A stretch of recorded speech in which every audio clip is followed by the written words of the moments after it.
और सुदर्शन सेतु का जिस तरह से जिक्र अश्विनी मिश्रा कर रहे थे कि ये अपने आप में, जब हम इंजीनियरिंग के बेहतरीन नमूने की बात करते हैं, अब देखिए इन तस्वीरों के इस विहंगम दृश्य के जरिए कि अब किसी को भी समुद्र की जो लहरें हैं वो डराएंगी नहीं, क्योंकि सिग्नेचर ब्रिज से हम डूबते हुए सूर्य का दीदार कर सकते हैं। ओखा बेट द्वारका सी ब्रिज जो है वो अब खुल के तैयार है, जिसका निरीक्षण कर रहे हैं प्रधानमंत्री।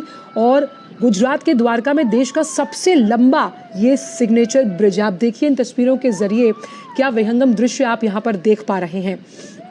हम ये जानते हैं कि प्रधानमंत्री ने 2017 में इस ब्रिज की आधारशिला रखी थी।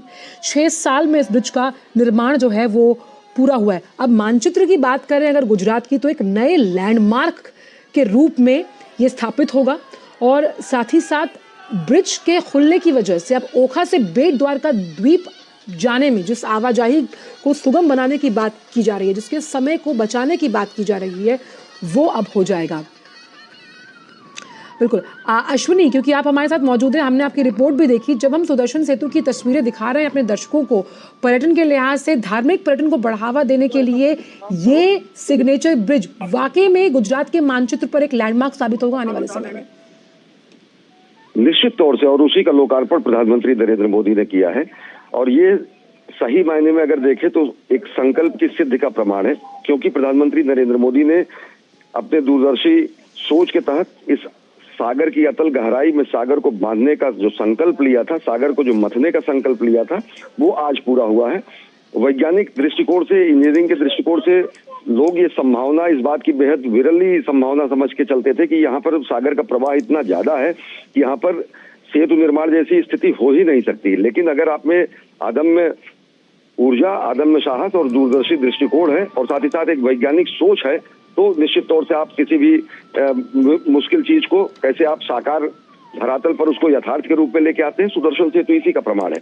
अगर सुदर्शन सेतु की बात करें तो एक दूरदर्शी प्रधानमंत्री के अपने विजन के मुताबिक अगर इसमें वैज्ञानिक दृष्टिकोण मिला दिया जाए तो सुदर्शन सेतु बनता है। अगर हमारे वैभवशाली अतीत पर कहीं ना कहीं वैज्ञानिक समकोण बनता है तो ये सुदर्शन सेतु बनता है। और सुदर्शन सेतु को ही प्रधानमंत्री नरेंद्र मोदी ने इसका लोकार्पण किया है।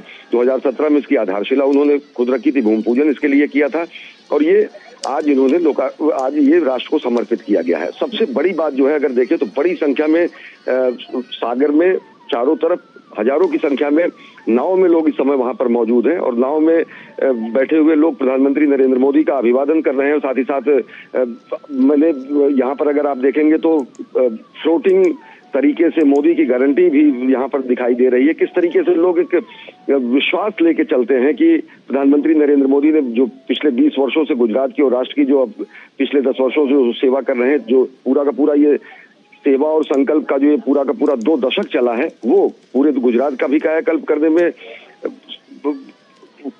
समर्थ हुआ और साथ ही साथ देश का भी कायाकल्प हो रहा है। सिग्नेचर ब्रिज है ये, और सिग्नेचर ब्रिज की अगर देखें तो सबसे बड़ी खासियत ये है, ये पूरी तरीके से हैंगिंग ब्रिज है। केवल 2 इस पे जो है पावे बनाए गए हैं और उसके अलावा पूरा एक सिग्नेचर ब्रिज की तरीके से इसको तारों से इसको जोड़कर इसको हैंगिंग तरीके से किया गया है। और नीचे इतना बड़ा स्पेस दिया गया है कि किसी भी तरीके का नौकायन या किसी भी तरीके के बड़े से बड़े जहाज भी यहाँ से गुजर सकते हैं। यहाँ इससे पहले आने का एकमात्र, जो मैं बता रहा था कि एकमात्र रास्ता ही नौकायन के जरिए था। लोग नाव के जरिए यहाँ पर पहुंचते थे और घंटों की यात्रा होती थी द्वारका से बेट द्वारका पहुंचने के लिए। ओखा से बेट द्वारका आने में लोगों को बेहद दुसाध्य यात्रा होती थी, खासकर बुजुर्गों के लिए और ऐसे लोगों के लिए जो जिनकी उम्र ज्यादा है। लेकिन अब बड़े आराम से लोग जो है मिनटों में ये पूरी 2.5 किलोमीटर लंबा ये ब्रिज है, इसको पार करते हुए यहाँ पर बेट द्वारका आ सकेंगे। और सबसे बड़ी बात ये कि ये एक द्वीप जैसा है। द्वीप यहाँ की तकरीबन आबादी केवल 10,000 12,000 के आसपास है। द्वारका एक ऐसा चमकता हुआ चेहरा और शहर है जहाँ पर सारी सुख सुविधाएं हैं। अब जब यहाँ पर पुल के जरिए इस द्वारका और बेट द्वारका को जोड़ दिया जाएगा तो यहाँ पर आधारभूत संरचना का निर्माण, यहाँ पर पर्यटकों का आना जाना, यहाँ पर दर्शन करने के लिए लोगों का आना जाना। क्योंकि हम लगातार अश्विनी धर्म दर्शन की बात कर रहे हैं, हमने आपकी रिपोर्ट के जरिए भी देखा था कि श्री कृष्ण और गीता के श्लोक का जो एक रिश्ता है वो हम सभी जानते हैं और वो भी यहाँ पर इंकित किए गए हैं। जिस तरह से गीता के श्लोकों में अगर सबसे पूर्ण श्लोक की बात की जाए तो कर्म कर फल की इच्छा मत करो। और ये जिस तरह से सुदर्शन सेतु की हम बात कर रहे हैं, जो अब सबसे बड़ा हम इसको मानकर चल रहे हैं कि पर्यटन रोजगार के लिहाज से तो है ही, वहीं जब हम लोगों को और लोगों की संस्कृतियों को जोड़ने की बात करते हैं, लोगों के आध्यात्मिक ज्ञान को बढ़ाने की बात करते हैं, मान्यताओं के अनुसार भी आज